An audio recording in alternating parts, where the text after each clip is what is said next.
Hello there. Today I will be reading Chapter 3 of C.J. Cherryh's Cuckoo's Egg.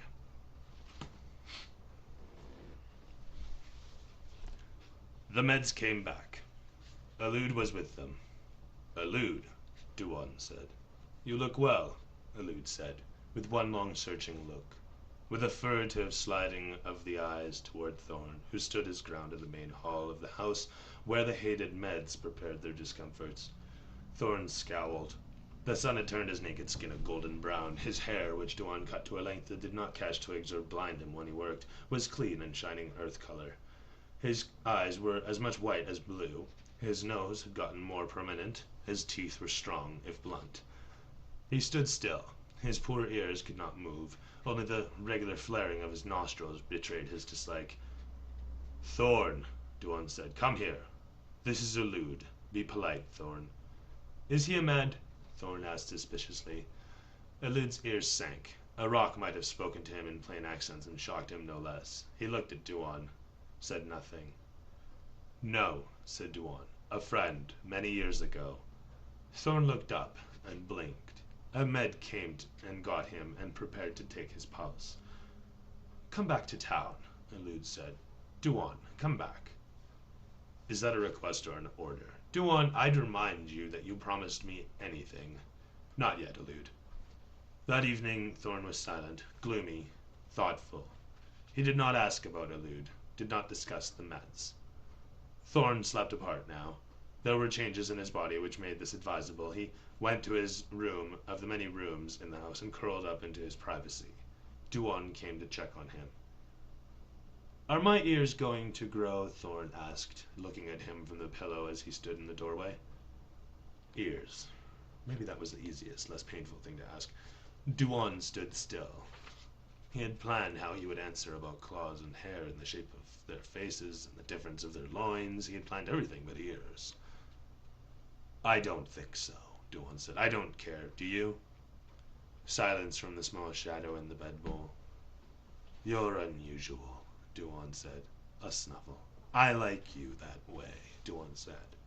I like you, came the small disembodied voice. Another snuffle. I like you, Duan. Love was, Duan recalled, not a word he had ever used in Thorn's hearing. Like you, as one liked a warm fire, the sun on one's back. I like you too, Thorn. I don't want any more meds. I'll talk to them about that. Do you want to go hunting tomorrow? I'll give you a knife of your own. I'll show you how to keep with a blade. Hunting what? Snuffle. Shadow Child wiped his eyes with the swipe of an arm, nose with another. There was interest in the voice. I'm Hatani, Thorn. That's something hard to be. That's why I push you hard. What's Hatani? I'll show you tomorrow. I'll teach you. You'll learn to do what I can do. It's going to be hard, Thorn. Another wipe of the eyes. Tomorrow, Thorn? Yes. Get to sleep, then. Duan went back to the fire. Wind howled outside and cold. The fire leapt. The last of the old country folk lumber was gone. They began to use an old log from downslope. He cut it with the power saw he had ordered with supplies and brought it up bit by bit. None of the country folk from the valley would bother the pile he had made on the roadside below. They kept out of his sight and left no sign near the house. But he knew that they were there. They would know Hatani patience. Country folk had patience of their own. Perhaps things would change. Perhaps the Hatani would die. Perhaps the alien would meet with accident. Perhaps their title would become valid again. Perhaps they had bad dreams down in the valley on the other side of the mountain, out of his sight and mind. Perhaps they dreamed nightmares, imagining that their woods were no longer their own, or that the woods might not be theirs again forever. He had asked for the house and lands of Sheol, and he had not used the lands till now. He took his weapons from the top shelf of the locked cabinet, where they had remained out of the way of curious young fingers. He had taken them out many times to care for them, and never let Thorn touch them, to Thorn's great frustration. A child should have unfulfilled ambitions, should know some things forbidden. Doubtless Thorn had tried. Children were not always virtuous. That was to be expected, and dealt with. Have you ever tried these? Duan asked when Thorn sat opposite him, across the blanket from the small array of knives, cord, wire, the two guns, one projectile firing and one not. Have you ever handled them? No, Thorn said. Will you ever if I tell you no? Alien eyes lifted to him in startlement that at once dilated and contracted the irises.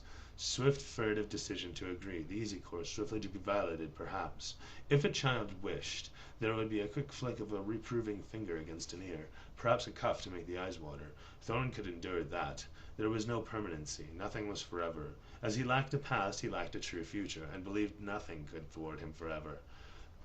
There was no can't for Thorn. Duan had taught him so. I'm not asking you, Duan said, holding up the solitary finger of his right hand. I am telling you a thing. I want you to believe this. Will you ever pick these up if I tell you no? From childish excitement, from game to perplexity, Thorn's brow contracted in a spasm of anxiety. Perhaps Duan would break his promise. Perhaps he was being teased. Duan took off the cloak and dropped it behind him. He picked up the whir, a middling blade. He stretched out his bare left arm, fist clenched, and set the knife against his forearm. No! Thorn cried suddenly. A game? A threat? Something he had done wrong? Duan was teasing him? Duan slowly brought the blade down and down deeply. Blood sprang out and rained in steady, heavy drops on the weapons and the blanket.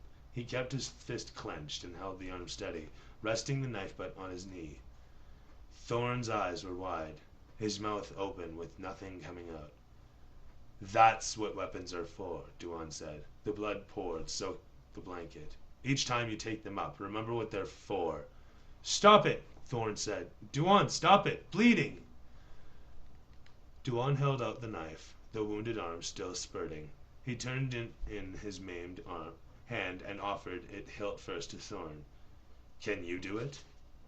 Thorn took the bloodied knife. His eyes still were wide. His lips set themselves, drawn in. He held out his own clenched fist, and set the knife to his skin. He drew the blade down the same way, and his face was red, and his eyes poured tears. His nostrils and his lips went pale. He drew the knife down. Blood began to drip. The small hand drew away, the knife wobbling in tremors that convulsed the knife arm and began to involve the other.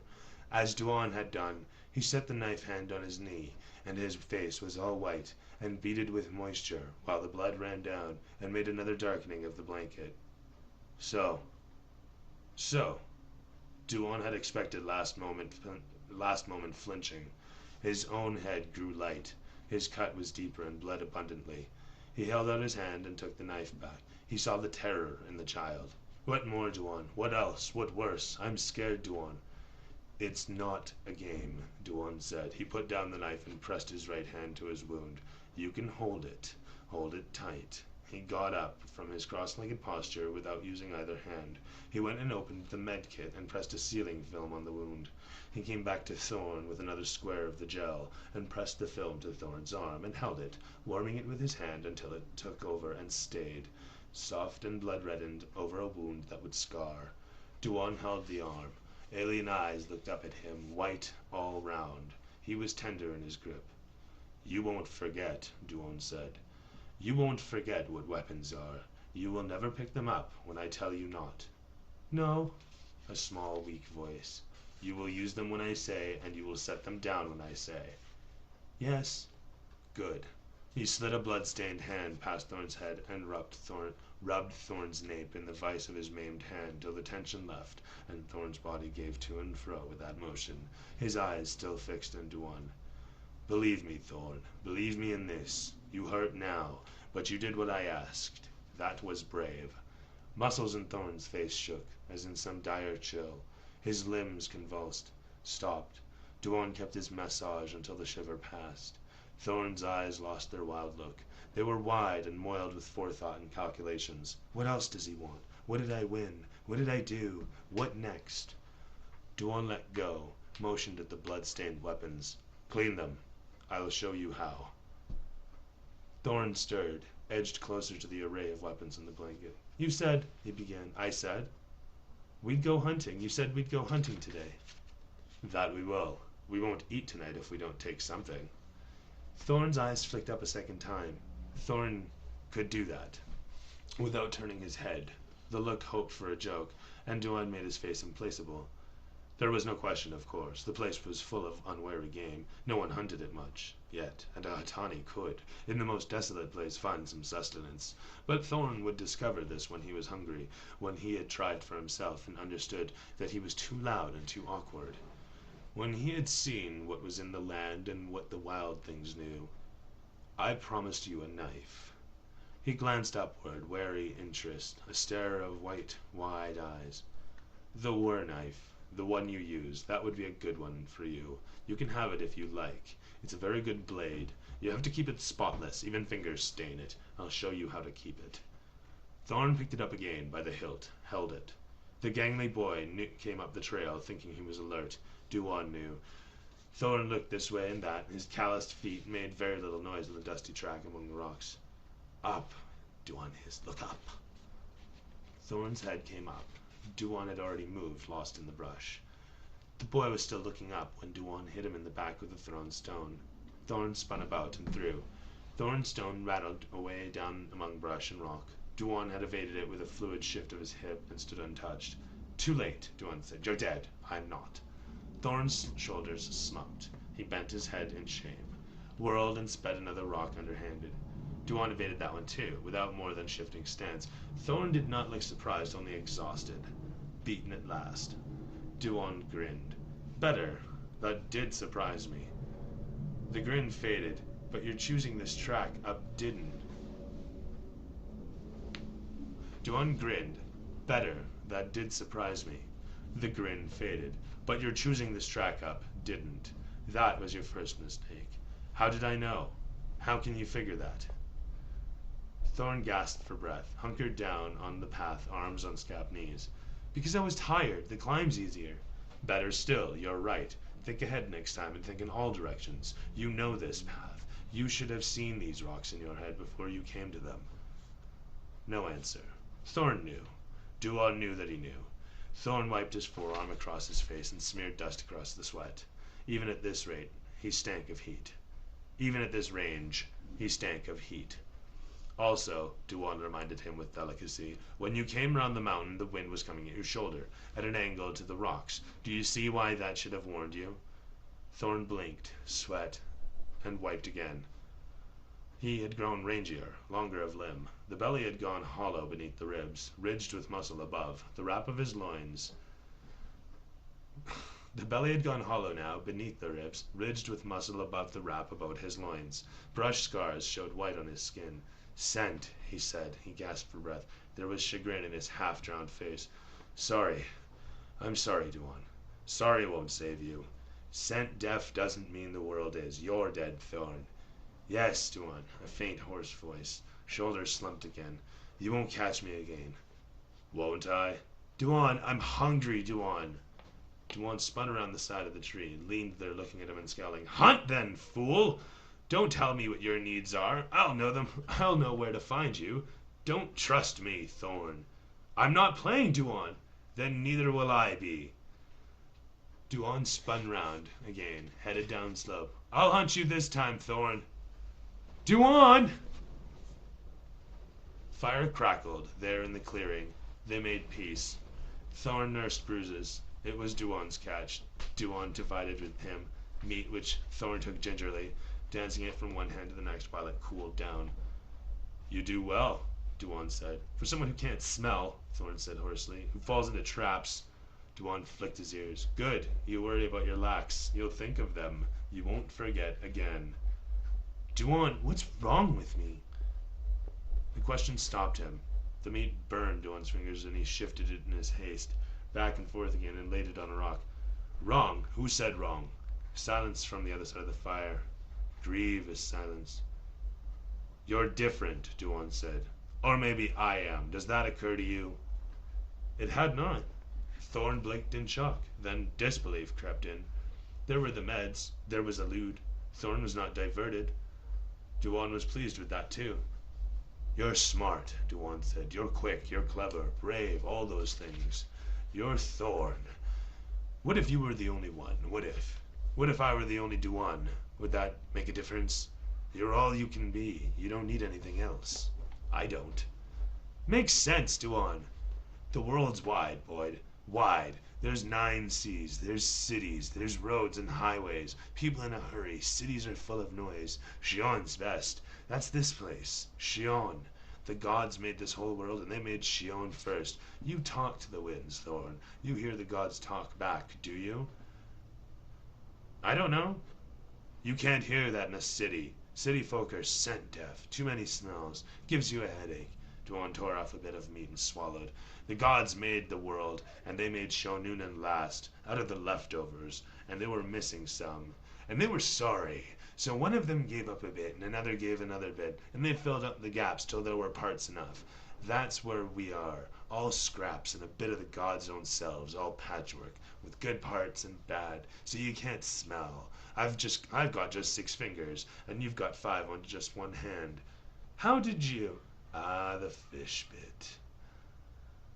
Duan had thought that bit lead him astray. Duan shrugged. I made a mistake. See, even I make mistakes.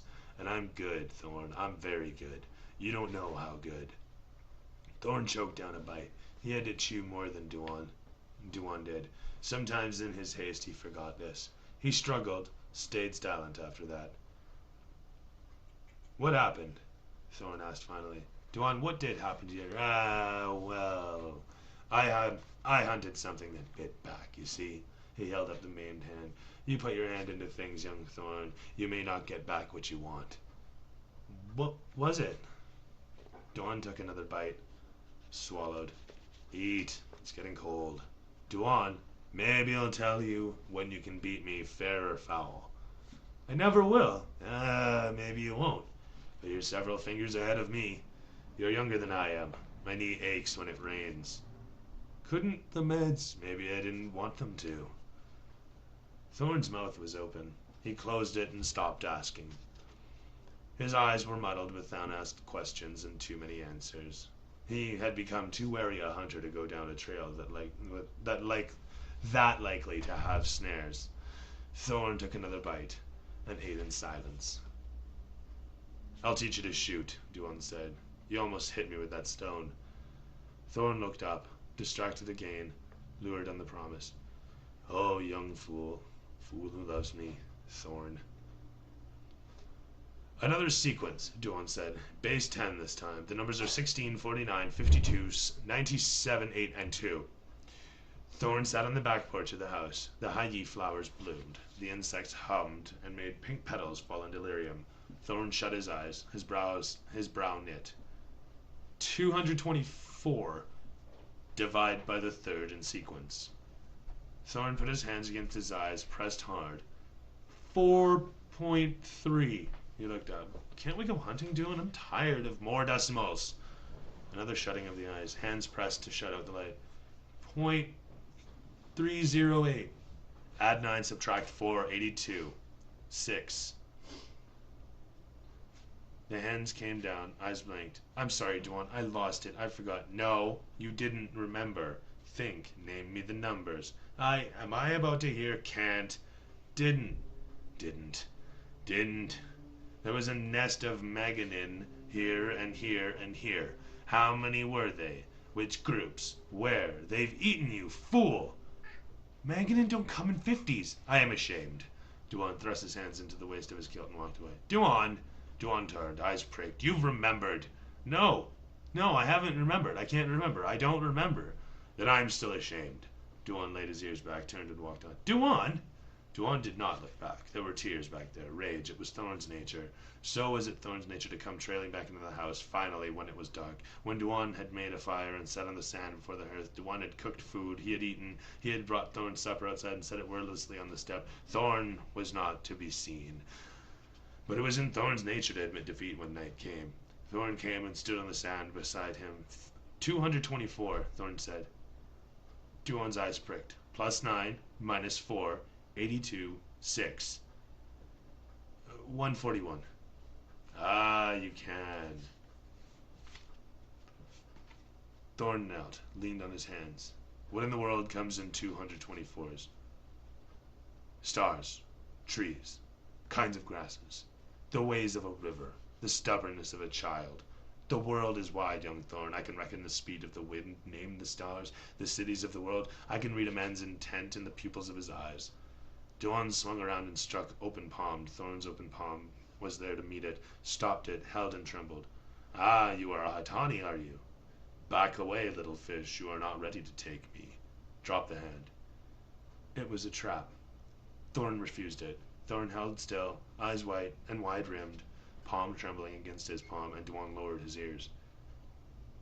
Now what will you do? Duan asked. Let me go.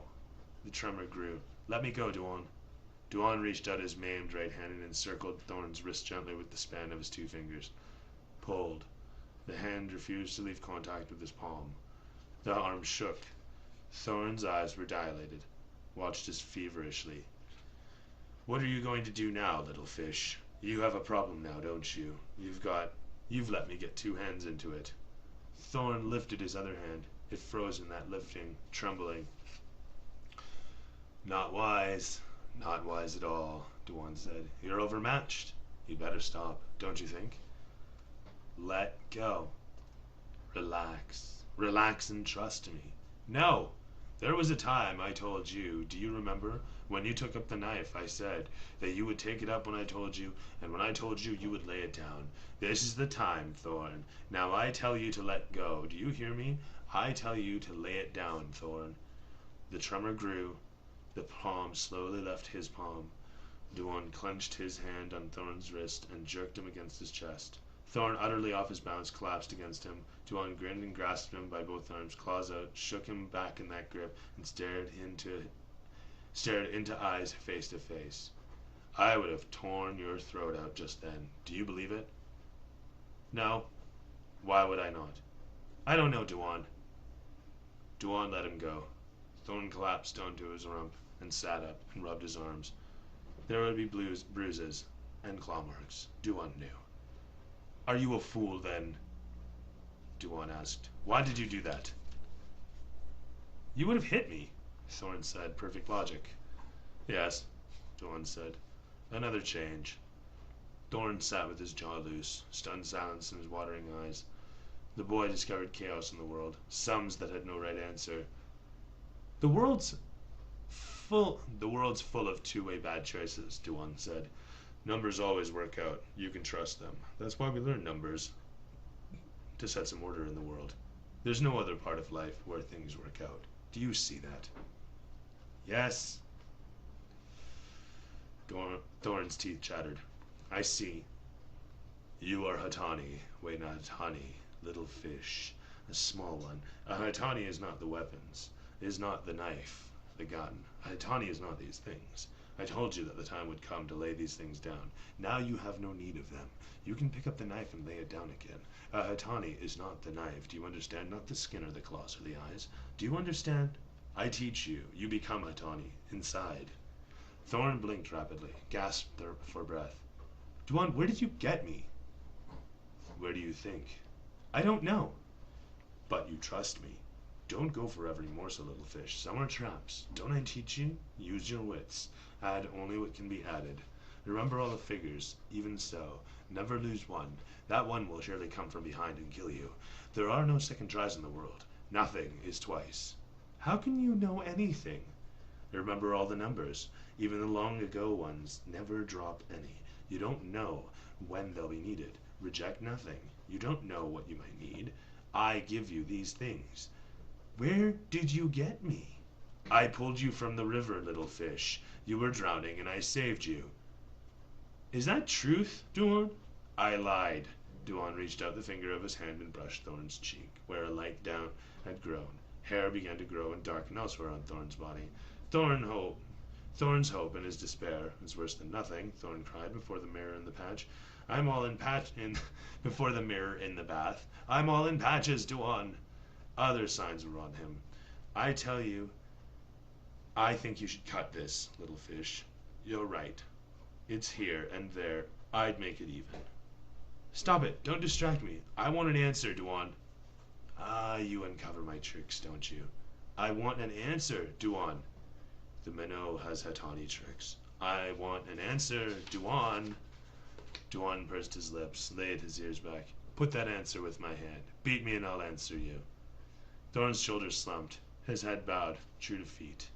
Then he glanced up with a piercing, anxious look. Duan, tell me the truth, one truth. Be fair to me, do you know? Yes, Duan said, and gazed at him steadily until Thorne turned his face away.